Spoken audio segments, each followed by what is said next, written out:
সব বন্ধুদের আমি আমার ভালোবাসা জানিয়ে আমি আমার ব্লগ তো শুরু করছি। দেখো আমি সকালবেলা উঠে একটু চা খেয়ে নিলাম, দেখো ফটাফট করে। তারপরে আমি সকালবেলা কি টিফিন করবো, প্রতিদিন একই চিন্তা কী করব। তারপরে দেখি না ব্রেড আছে, তাহলে আমার মেয়েও রুটি মুটি কিছু খেতে চায় না। তারপরে আমি ফ্রিজ করলাম যে একটু সবজিগুলো দেখো বের করব। এত সবজি ফ্রিজ ভর্তি, কী রান্না করব ভাবতে ভাবতে লাস্টে ফুলকপি বাঁধাকপি সব নিয়ে মেয়ের জন্য দেখো একটা ডিমও সিদ্ধ বসে দিচ্ছি। আজকে একটু ডিম করব, আর এটা ফুলকপি গরম জলে ভিজিয়ে রাখছি লবণ দিয়ে, বাঁধাকপি করব। আর হচ্ছে হাঁড়িতে চাল ভিজিয়ে রাখা হয়ে গেছে। আর মেয়ের জন্য একটু স্যান্ডউইচ বানিয়ে দিচ্ছি। আমি স্যান্ডউইচ খাবো না, আমারও তো পছন্দ না। যে বরমশাই একটু পরোটা বলছে, আমি একটু পরোটা খাবো সকালবেলা। ওই দেখো ভাজছি হালকা একটু অল্প তেল দিয়ে। তারপরে দেখো আমি এখানে দাঁড়িয়ে ভাজে তোমাদের দেখাচ্ছি। তারপরে আমি একটু খেতে বসলাম। আমি পরোটা ভীষণ খেতে ভালোবাসি দেখো।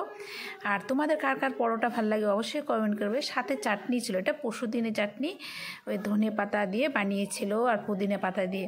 তারপরে আমার দুপুরে রান্না কমপ্লিট হয়ে গেলো। দেখো ভাত, তারপরে পটল ভাজা, বাঁধাকপি, ফুলকপি, মটরশুঁটি দিয়ে, তারপরে যে ডিমের একটু পাতলা ঝোল করেছি। তাহলে তোমাদের এই দেখো এটা কালকে সজনা ডাঁটা চচ্চড়ি। আমার ভিডিও কেমন লাগছে কমেন্ট করো, পাশে থেকো, টাটা।